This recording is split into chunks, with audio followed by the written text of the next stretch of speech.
Cekcok dengan istri, suami bakar rumah dalam kondisi mabuk, rugi 250 juta rupiah.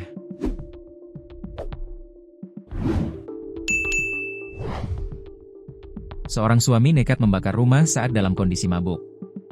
Ia bakar rumah setelah sempat cekcok dengan istri.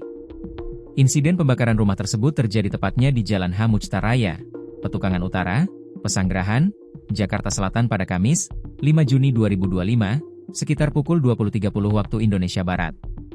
Menurut keterangan dari pihak berwenang, kebakaran tersebut diduga disebabkan oleh tindakan nekat seorang suami yang dalam keadaan mabuk.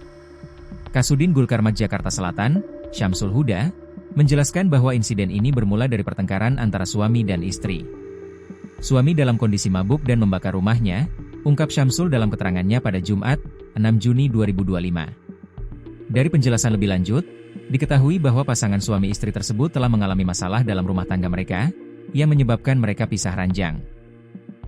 Mereka bertengkar sehingga suami mengambil korek menyalakan dan membakar rumahnya, tambah Syamsul. Akibat tindakan tersebut, satu rumah terbakar habis, sementara dua rumah lainnya juga terdampak. Untuk memadamkan api, sebanyak 8 unit mobil pemadam kebakaran dan 31 personel dikerahkan. Proses pemadaman api berhasil diselesaikan sekitar pukul 21.34 waktu Indonesia Barat. Beruntung, tidak ada korban luka maupun jiwa dalam insiden ini. Namun, kerugian yang ditaksir akibat kebakaran ini mencapai sekitar 250 juta rupiah, menurut informasi yang disampaikan oleh Syamsul.